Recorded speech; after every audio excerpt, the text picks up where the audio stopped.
I've got good news and bad news. Here's the bad news. Most protein bars are packed with sugar and unpronounceable ingredients. The good news? There's a better option. I'm Will, and I created IQ Bar plant protein bars to empower doers like you with clean, delicious, low-sugar brain and body fuel.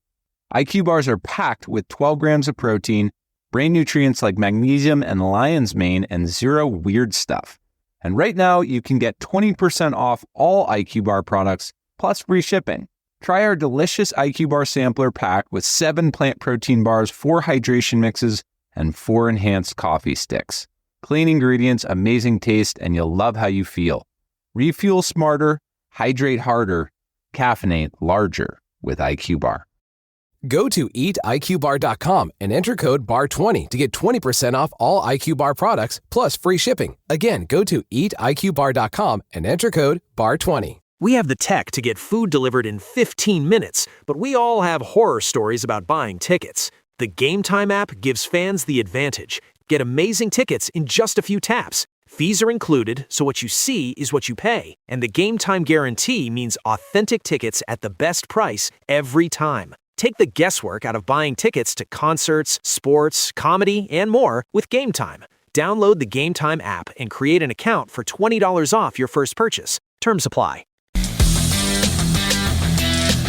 Hey, warm up, brother, hello! Welcome to lovely Las Vegas for Coast to Coast Hoops with myself, Greg Hoops Peterson, now part of the VSiN family of podcasts. We've got an excellent podcast for you.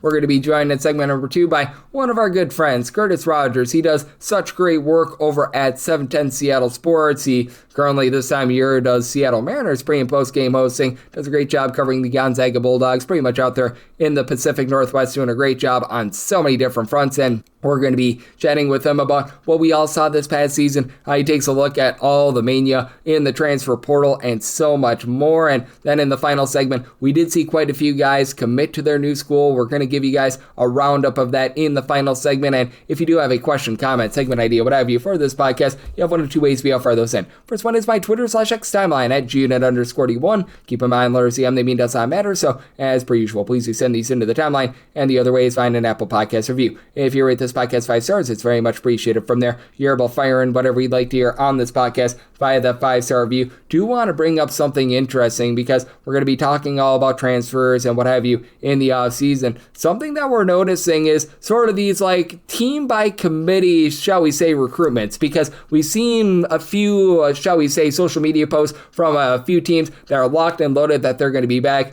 You saw that with the Purdue Boilermakers on Friday. They were confirming that CJ Cox, Daniel Jacobson, and 8 others were going to be returning. They do lose the backcourt from a season ago and Fletcher Lawyer along with Braden Smith, but that's not because they're transferring. That is because they are just out of eligibility. So there's that aspect of things, but we saw that with them. We saw that with the St. Louis Billikens, who pretty much everyone not named Robbie Avila, they are all going to be back. Avila, he's not going to be back because he's just, well, again, flat out of eligibility. But still, we are seeing a little bit more of this, and that's something that I'm going to be looking to highlight on this podcast. And it's something that I've been saying all throughout the offseason. It is not news when a guy enters into the transfer portal. It's news when a guy doesn't enter into the transfer portal. And when these teams are bringing back a whole bunch of guys, like we're seeing with Purdue, like we're seeing with St. Louis, that's value, and that's big. Now, it didn't necessarily pan out for Purdue this past season. That was mainly because they just didn't play a whole heck of a lot of defense, and we'll see what happens with St. Louis moving forward, but these teams are building chemistry. These guys that are able to run it back, that's big,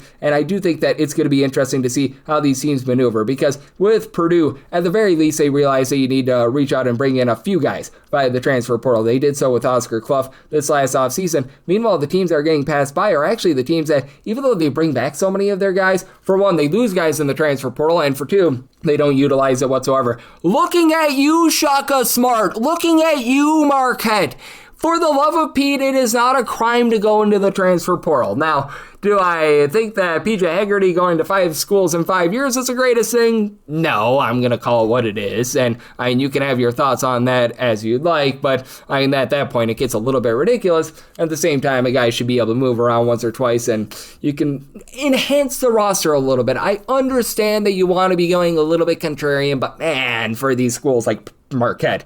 That's a little bit of an issue, and I do think that the Purdue, shall we say, model is getting it right. I recognize that it wasn't necessarily the season that they were hoping for this past season, but I mean, we saw what St. Louis was able to become last season. Like, they did a nice job in terms of having a lot of that Indiana State core come on over with Josh Hurts, obviously mainly Robbie Avila, and then a few other ancillary guys, but we saw what that was able to become as well. So that is something that I'm going to be highlighting here in the offseason. I do think that it's very important to be keeping mind of, because it's not going to get the headlines that you're going to be getting with regards to like, oh, PJ Haggerty heading on over to Texas A&M or anything like that, but it is very important to be noting. So I'll be doing all that throughout the offseason. And all throughout the offseason, we're obviously going to be having great guests, like our good friend on the flip side, Curtis Rogers, joining me. He is going to be chatting it up about what we're all seeing out there in the Pacific Northwest, takeaways from this past season, maybe talk about some of these coaching hires as well. Just a nice chat with Curtis coming up on the flip side right here on Coast to Coast Hoops with myself, Greg Peterson, now a part of the VSiN Family Podcast. I've got good news and bad news. Here's the bad news. Most protein bars are packed with sugar and unpronounceable ingredients. The good news? There's a better option. I'm Will, and I created IQ Bar plant protein bars to empower doers like you with clean, delicious, low-sugar brain and body fuel. IQ bars are packed with 12 grams of protein, brain nutrients like magnesium and lion's mane, and zero weird stuff. And right now, you can get 20% off all IQ Bar products, plus free shipping. Try our delicious IQ Bar sampler pack with 7 plant protein bars, 4 hydration mixes, and 4 enhanced coffee sticks. Clean ingredients, amazing taste, and you'll love how you feel. Refuel smarter, hydrate harder, caffeinate larger with IQ Bar. Go to eatiqbar.com and enter code BAR20 to get 20% off all IQ Bar products, plus free shipping. Again, go to eatiqbar.com and enter code BAR20. Side edge this college basketball season? Well, VSiN experts use CBB Analytics, the most comprehensive college basketball analytics platform in the world. See injury impact, on and off data, clutch time performance metrics, first versus second half splits, and so much more. Utilize the promo code of VSiN, that is VSIN, to get $30 off and find your betting edge over at cbbanalytics.com. That is cbbanalytics, all one word.com. For anyone that is new to VSiN, well, I wish you a friendly hello. This is an attention to anyone that is new to VSiN because you're able to get some free stuff with our daily newsletter. It's a great way to catch up on everything that's happening in the sports betting world. It's delivered straight to your inbox every single morning. VSiN's newsletter offers picks, data, strategies for the day's betting menu, and so much more. Sign up for free today over at VSiN.com/newsletter. That's VSIN.com/newsletter, and start receiving your free newsletter tomorrow morning. That is VSIN.com/newsletter. Stay ahead of the game and bet smarter with VSiN. And we're back in lovely Las Vegas for Coast to Coast Hoops with myself, Greg Peterson, now part of the VSiN Family Podcast. Always great to be joined by this man, as we've got Curtis Rogers aboard. He does such amazing work over at 710 Seattle Sports, looking at so many different things, whether that be the Seattle Seahawks. Currently, he's doing pre- and post-game hosting for the Seattle Mariners radio network. I know that he's hard at work taking a look at the Seattle Kraken, what we're going to be getting for the NBA team that's going to be heading on over to Seattle, and so much more. You're able to follow him on the old Twitter/X at A Kid From Kent altogether. And Curtis, it's always a pleasure, my friend. Thank you. Greg, happy to hop on with you. And look, the college basketball season in our rear view, but really to look a little bit ahead here to 2026 and 2027, but it's never ending. It never stops. This portion of the year is my personal favorite. Everything important is going on in sports. I cannot express just how much fun this time of year is.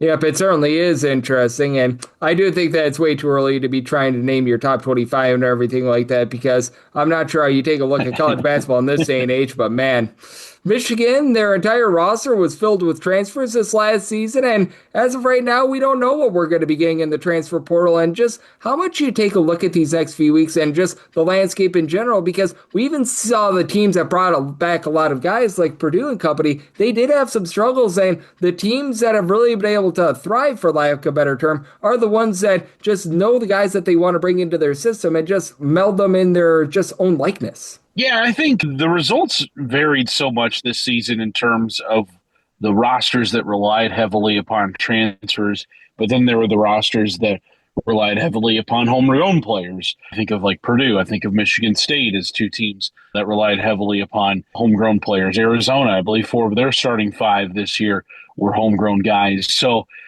there is something to be said about going the traditional old school way of team building. But look, when Michigan is cutting down the nets and having as dominant of a season as they had, it's hard to argue against those results.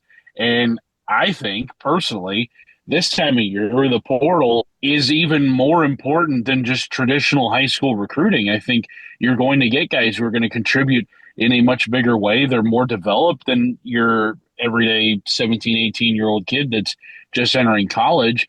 You look at Michigan and, their best player, Yaxel Lindeborg, I mean, 23 years old. Like, there's a significant difference physically between a 23-year-old and an 18-year-old. Arizona definitely felt the brunt of that in the Final Four with their 3 freshmen in their starting lineup. And then, UConn as well, kind of getting bullied around against that Michigan team in the final. So, yeah, there is a way to do it the traditional route. But if you have a coach that is willing to kind of put development aside and just kind of go for the quick fix, Michigan is proof positive that is a very fruitful route if you can find the right guy. Absolutely. And this time of year, you've got a whole bunch of new coaches that are going to be looking to be able to put their foot down, and they're going to be looking to build their culture as well. And how do you take a look at things for these first-year coaches? Because I feel like there's more pressure than ever on them. It used to be that you got like 4 years at a full recruiting cycle, but in this day and age in the transfer portal, both I feel like new coaches can have a bigger impact right away, but at the same time, there's more pressure on them right away as well.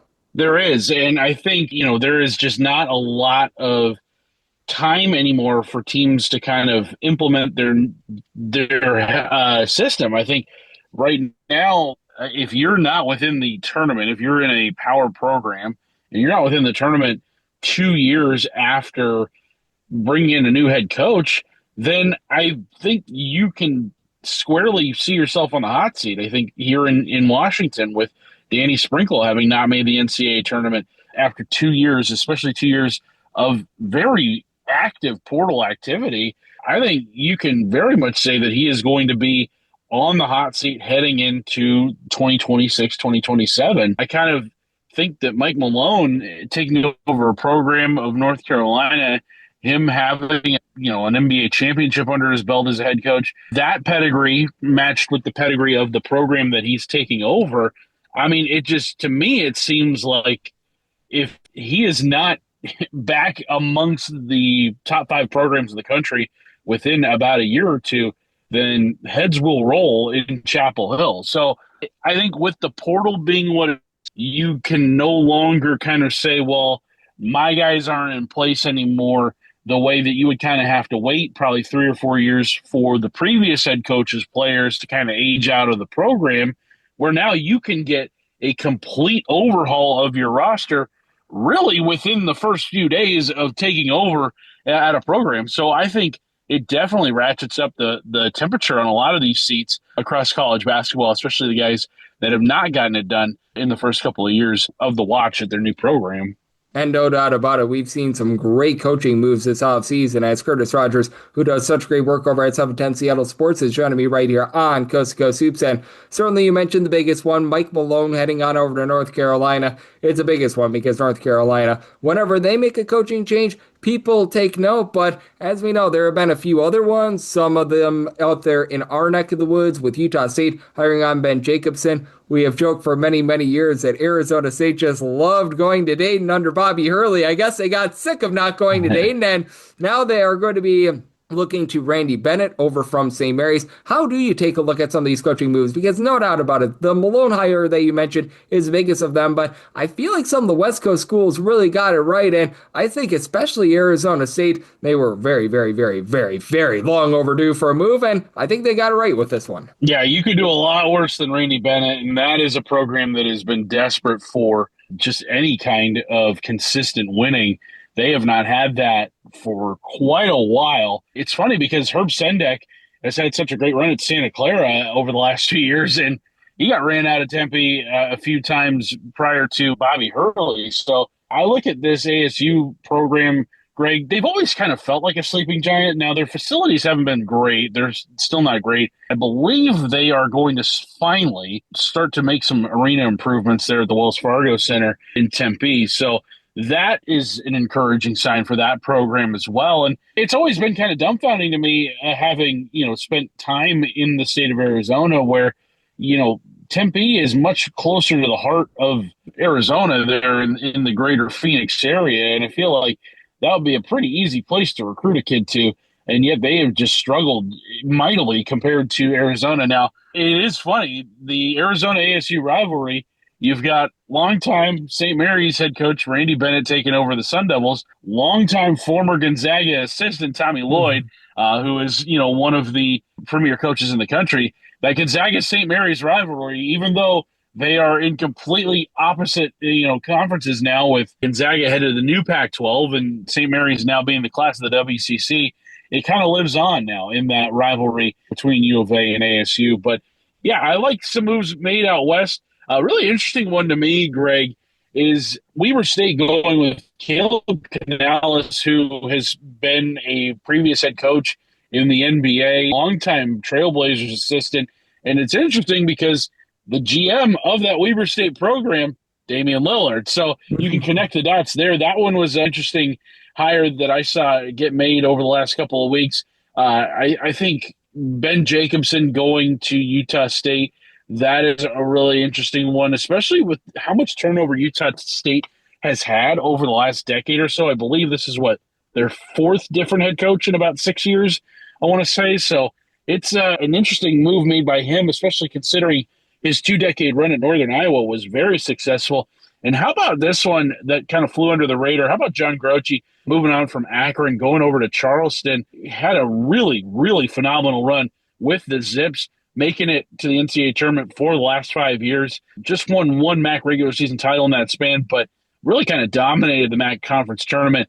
I think that is going to be a nice hire made by the Charleston Cougars. Yep, I think so as well. And it is going to be a lot of fun to see what we get out of these new coaches moving forward, as our good friend Curtis Rogers, who does such great work over at 710 Seattle Sports, is joining me on Coast to Coast Hoops. And you mentioned it, Gonzaga is no longer in the WCC, but as we know, there is a school out there in your neck of the woods, Seattle, that's still there. And we saw the news late on Friday, and I mean, it was late, probably about 10 o'clock p.m. Eastern time, that it is now going to be UC Santa Barbara expecting a bid to the WCC. How do you take a look at this conference moving forward? Because you mentioned it, you have to think that St. Mary's is going to be towards the top, but so have the Dons of San Francisco there. Now you've got a Santa Barbara team that I would argue has struggled a little bit the last few seasons, but we know what they're capable of, and I thought that was a great move for the conference late on Friday. Yeah, they're going to need to make those kinds of moves going forward, especially looking at a conference like the Big West, where you could see some programs, kind of make their hay over the last few years. That's really going to be the Big West and the WAC, I think, are the two conferences that the WCC wants to rebuild itself into. You're never going to reach the heights that you had with Gonzaga in your conference. It's just not possible. But you can become still the premier mid-major conference out west if you can get, some of those programs in the Big West that have really been, very competitive as of late. I think of UC San Diego. That's another one. Look, the WCC, they needed to make a move. You got to be proactive, especially in this world of realignment. You can't just sit idly by, or else you're going to end up like the old Pac-12 and just get picked apart to where you only have, a carcass left of what your conference used to be. So I commend the WCC and Conference Commissioner Stu Jackson for being proactive, bringing in the Gauchos. I think that's a really good brand to bring into that conference. It is a little bit different than what the WCC has normally been. It has been Catholic private schools, sort of the big east of the West, if you could say it like that. But if you've gone one way for as long as you have, and look, the conference is falling apart, it's time to look in a different direction. I think the Pac-12, the new Pac-12, saw how the old Pac-12 operated, where it was just research institutes, where you missed out on adding programs like BYU and Gonzaga, SMU, and all these private religious institutes, where now I think it is so much dog-eat-dog world out there in college sports and college athletics that, you can say you want to follow certain parameters in which schools can be let into your conference and which ones you don't want into your conference. But at the end of the day, which one's going to make you the most competitive? Which one's going to bring in the most revenue? Which one's going to bring in the most outside eyes to your program? You got to make these kinds of moves. You got to be shrewd in how you move. And I commend the WCC for not sitting by and for being proactive in making sure that this conference stays together for the long term. No doubt about it. I thought that was a great move, and I do think that the WCC may not ever be quite the same as they were with Gonzaga being in there, but that's a step in the right direction. As we do have Curtis Rogers of 710 Seattle Sports joining me right here on Coast to Coast Hoops, and to put a little bit of a bow around the 2025-26 season, how do you think that this offseason is going to be a little bit different than in the past? Because we notice a hierarchy of college basketball. I mean, guard play was good for all the teams that made the Final Four, like with Arizona, good guard play, Michigan, good guard play, UConn, good guard play. But at the same time, these teams had better low post play, in my opinion. I think that's going to be really interesting to see how these big men get paid here in the offseason. It's going to be very interesting. And I think we're going to see a lot of teams, I think, move with a little more desperation, especially because of how quickly maybe one or two players can kind of flip things for you. But you look at just how money gets spent. I think the desperate coaches spend money in a much more aggressive fashion than the ones that are not in a desperate situation, the ones that are kind of comfortable. They kind of let the action come to them rather than, stick their neck out there and go out and get the first guy that enters the portal. I mean, look, the portal is still open for 11 more days. It closes on April 21st. So if you go out there and spend most of what your NIL budget is right now, you are leaving about more than half of the entire length of the portal open. All of a sudden now, let's say a big name becomes available. You've spent all of your NIL budget in the first few days. That's going to be tough to kind of rectify there. I think about like Louisville, and it looks to me like Jackson Shelstad, the point guard from Oregon, is going to be probably headed there. At least that's just kind of the rumors right now. But if you're Louisville, like, yes, Shelstad is a really good player, but all of a sudden now, do you have enough funds to make it all work across your entire roster? You got to fill out, 12 scholarship spots. It's going to be tough to do, especially when you're spending as big as they look like they will be doing here with Shelstad. That's obviously just still rumors, but I believe he canceled the rest of his scheduled visits. So it's interesting, the teams that are willing to go all in right now and the ones that are just kind of like, all right, hey, we're interested. We're not going to commit to anything just yet, but give it some time. Let's let the portal kind of, take shape here. We want to see what's out there, but, give us a call if you're still looking for a school in a few days from now. Yep, we remember out there in your neck of the woods, the folly that Washington fell into because they paid Great Osibor. They paid Great Osibor, and boy, did they pay Great Osibor, and that was about it. So that was fun to say the least. And Curtis, I know you did such a great job on so many different fronts, looking at college basketball, baseball, and so much more. Love the good people at home know it's all on tap for you, how you plan to get paid like Great Osibor, and how people can follow along on social media and other platforms. Yeah, his middle name should be Great at Negotiating Osibor, because boy, he really made out like a bandit. Then again, if they paid only you over there at 710 Seattle Sports, there'd be no other shows. It would just be Curtis 24/7. And at some point, even for as hard as you work, you need a breath. That's true. That's very true. But boy, you can follow along on Twitter and Instagram at a kid from Kent. Look, if I can make $2 million for about 5-6 months of work, I'll take it. But so far, I don't know if that's going to happen. But look, I don't fault anybody for taking that kind of paycheck. But yeah, you got to be able to spread the wealth around a little bit. I'm spreading myself around with all sorts of different things here in the great time of year that is spring sports. You can follow along. Seattle Sports, our YouTube page is where you can find a lot of our content. Also, seattlesports.com is where you can go to. And Greg, always happy to hop on, talk some college hoops with you. Even if we are less than a week removed from the title game, I will talk it anytime, anywhere. And I know you will as well. So really appreciate this. And thanks for having me on. It is always fun. Curtis does such an amazing job looking at the sport of basketball, and every single time he joins me, lots of such great insights. So, big thanks, Curtis, for joining me on Coast to Coast Superstar, part of the VSiN Family Podcast. Coming up next, let's give you guys a recap of the news and notes that we saw and the transfer commits that we saw in college basketball on Friday. We have the tech to get food delivered in 15 minutes, but we all have horror stories about buying tickets. The Game Time app gives fans the advantage. Get amazing tickets in just a few taps. Fees are included, so what you see is what you pay. And the Game Time guarantee means authentic tickets at the best price every time. Take the guesswork out of buying tickets to concerts, sports, comedy, and more with Game Time. Download the Game Time app and create an account for $20 off your first purchase. Terms apply.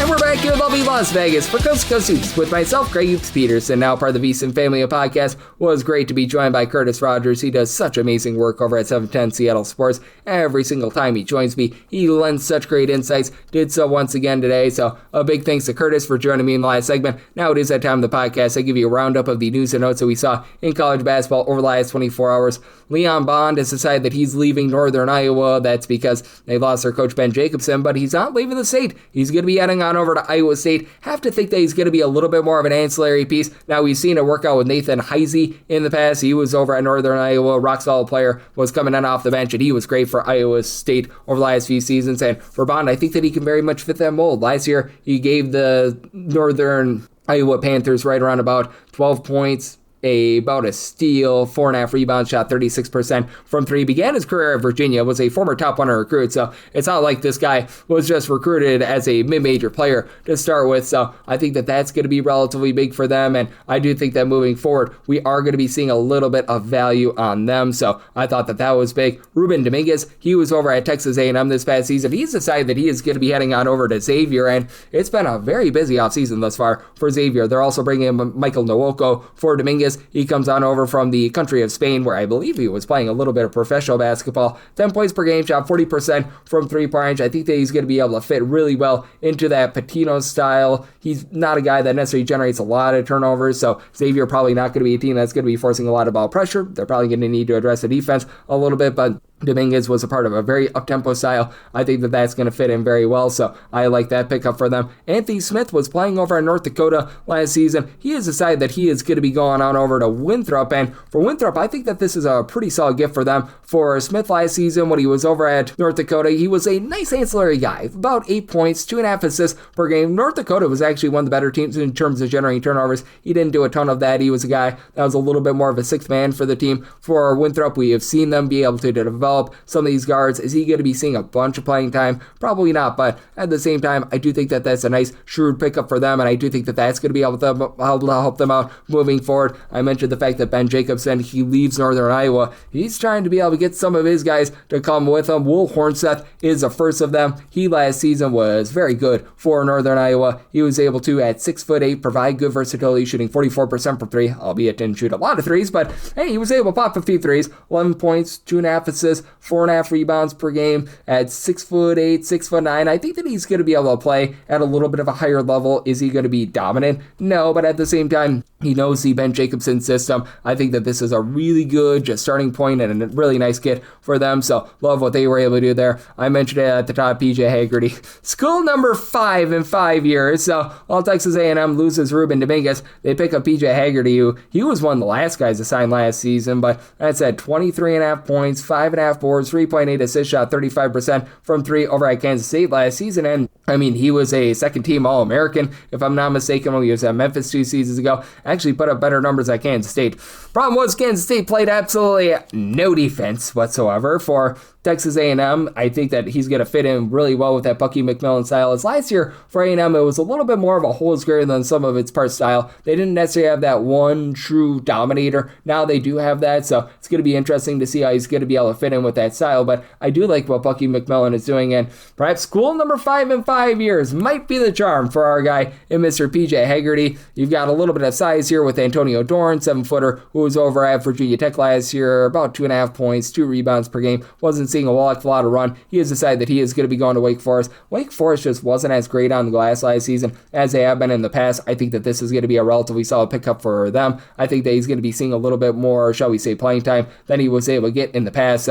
I do think that they did a pretty solid job in terms of that one. This one I think is interesting. Zani Endi Bedri, he was over at Columbia this past season. He was like a 6'10", little bit of a combo player that when you needed him to, he was able to shoot it relatively well from three-point range, was limited to just 5 games this past season. He was averaging 12.8 points per game when he was out there 2 years ago for Columbia in a more full season. 8 points, 2.5 assists, 5 boards. Career only about 26% three-point shooter, but he's had 2 seasons in which he shot at least 37.5% from 3. He's heading on over to San Jose State. San Jose State was just absolutely dump trucked on the glass a season ago. He comes over from a Columbia team that last few seasons they've been actually quite solid on the glass. I think that this is a really nice pickup for them, a nice starting spot, so I do think that that is going to be able to help them out moving forward. You've got Ty Davis, who was over at Creighton, deciding to move down a little bit of a level. He's going to be heading on over to Sam Amford. For Samford, it was in my opinion, relatively solid season number 1 under Lenny Acuff. For Davis, he just wasn't able to find playing time whatsoever at Creighton.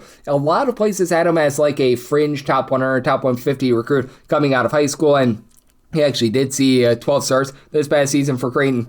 He only played about 11 minutes per game. He was giving the team 1.2 points, 1.2 assists per contest. Clearly a little bit more of a facilitator. I don't think that he's going to be going out there like going bombs away from three-point range or anything like that, but I do think that that is going to be a relatively solid pickup for them, and I do like what they were able to do there. Kentucky's Andrea Jelovic, hopefully I got that correct. He was averaging about 5.5 points, 4 boards per contest over at Kentucky this past season. He has decided that he is going to be heading to Ohio State. Hey, we've got the Kentucky to Ohio State, shall we say, pipeline working once again. Aaron Bradshaw was a part of that, and for Jelovic, he stands 6'11", and he's capable of popping threes. Only shot about 28% from 3, a little bit of a man of mystery from overseas as he comes over from Croatia, but I think that he's going to be able to do a nice job for this Ohio State team. Ohio State, they were a little bit rough down low, so they could probably use him to be a little bit more of, shall we say, a traditional post player, but I like the pickup here for them. I do think that this is going to be able to help them out moving forward, so I'm pretty bullish on that move. There's Eric Lindsey. He was over at Oregon this last season, and I would say it was a little bit of a disappointment for them. 5.5 points per contest. Saw a few minutes towards the back half of the season. Shot about 33% from 3 as a 6'6", a little bit of a combo player, but he's a, shall we say, a native of the great state of Kentucky. He has decided that he is going to be heading on over to Kansas State.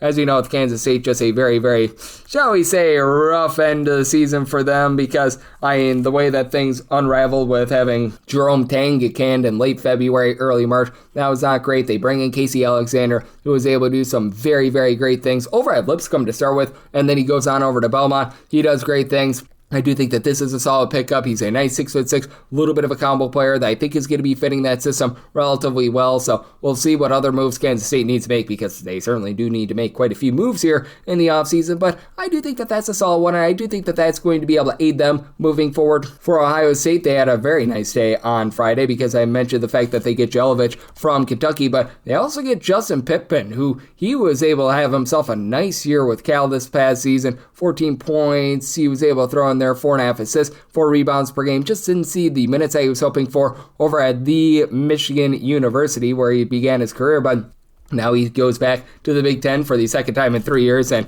well, Cal, he was in the ACC. Didn't feel like he was in the ACC, but a guy that's able to be a difference maker. Not an amazing three-point shooter at 33%, but he could do a nice job running the show. Cal was one of the better teams in terms of not turning it over away from him last season. Ohio State never really has been a team that's going to force the issue, generate a lot of turnovers. That's not necessarily his forte, but I do think that this is a pretty good pickup for them, and I like what they're doing over there. Luis Duarte, he was over at New Mexico State. He has decided that he is going to be going on over to Rutgers. I don't know what this is going to be doing for them whatsoever, as he really didn't see any playing time whatsoever over at New Mexico State. But hey, I guess it's a body for Rutgers, so yay verily there that they were able to get a little bit of depth. But again, I just don't know what that's going to be really doing for them. I know what this is going to be doing, though. Jamie Kaiser has decided that he is going to be going down a level. He was over at Butler this last season, and Now he's going to be going to Richmond. It's just been a really disappointing last few seasons for Richmond. They were a really good three-point shooting team last season, but the defense was a little bit lackluster for Kaiser. He was a little bit of a flop when he was over at Maryland. Last year at Butler, he was able to put in there 9.5 points, 4.5 boards, shot about 35% from 3 points. You should be able to help out the defense. He was able to generate about 1.2 steals per game at 6'6". He's got good shiftiness, good versatility, so I really do like this pickup for them. I think that that's going to be helpful. We saw a few guys decide that they're going to be going to Oregon State, as you've got Jackson Rasmussen coming on over from Idaho, and then Xavier Sand, he's coming on over from BYU. Now, for Sand, this is very much just a project. He was a 6'10" big man that was a former, actually, top 50 recruit from some places. He was actually out here at Sierra Vista in Nevada. He was a complete dominator in high school, but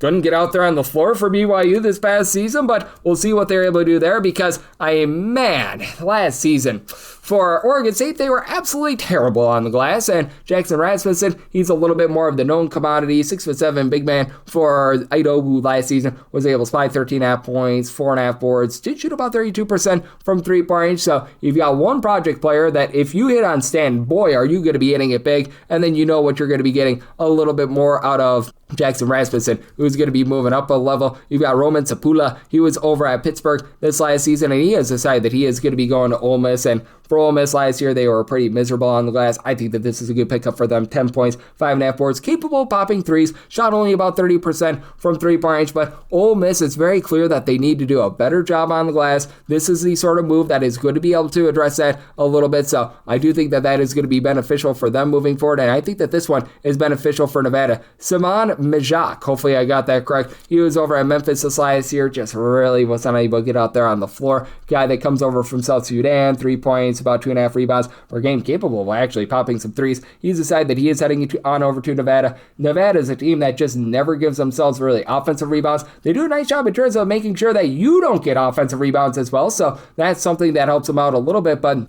I think that he's going to be able to give Nevada a little bit more rough and tumble. You could tell that without Nick Davidson from a few seasons ago, that was taking a little bit of a fall off. So I think that that is going to be a nice pickup for them moving forward. And then we have seen Butler decide that they are going to be picking up a few guys. Eduardo Klofke, he already committed a few days ago from Ole Miss, but now they're eating good in the neighborhood as they're bringing in Jordan Ellerby. He was over at Florida Gulf Coast this last season. They needed to pick up someone because they did lose Jamie Kaiser in the portal, but for Ellerby last season, 13 points, about 2 assists per contest, shot 35% from 3-point range, and is a native of the great state of Pennsylvania. Keep in mind that with just Florida Gulf Coast in general, they have Patrick Chambers as their coach, who used to be a coach over at Penn State University, that they've been able to bring in a lot of these guys. So Ellerby, he's heading a little bit closer to the Northeast/Midwest part of the country, so that's going to be a relatively good pickup for them. This, I think, is a solid pickup as well. Marcus Vaughns, he was over at LSU this last season. He has decided that he is going to be heading on over to Arizona State, so it is very clear that Arizona State going to be looking to try to build something big for Vaughns. Was unable to get out there on the floor this past season, but guess where he's from? Australia. So the Randy Bennett pipeline from Australia, it is going on. He probably was recruiting him out of high school, and at 6'8", Vaughns, from everything that I saw, he's a relatively nice combo piece. He's a guy that's able to pop it from 3,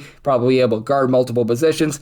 I'm thinking that this is going to be a case where Bennett is still going to be going with a lot of these international men of mystery. I think that it's going to work out quite well for him, so absolutely love to be able to see that. And then you've got Dylan Godfrey. He last season was over at UC Riverside, and he's decided that he's going to be heading on over to Binghamton. Binghamton just absolutely flattened by injuries this past season. And for Godfrey, he actually began his career over at Canisius. And when he was at Canisius, he was averaging about 8.5 points, 3 rebounds per game for them 2 seasons ago. Just was unable to get out there on the floor for UC Riverside. It was a UC Riverside team that was a little bit of a mess last season. Did, though, shoot about 35.5% per 3 as a 6'8" combo player. This is a big move for a Binghamton team that's out there in the America East, where the America East last year was absolutely terrible. There wasn't a lot of talent out there whatsoever, so I think that that is going to be very, very helpful for them. You've got Denzel Aberdeen, who has decided that he is going to be heading back to Florida. Now, he has to try to be able to get another year of eligibility because he played 12 games as a freshman, but he played like less than 30 minutes or something like that. He was a part of that title-winning team for Florida 2 seasons ago when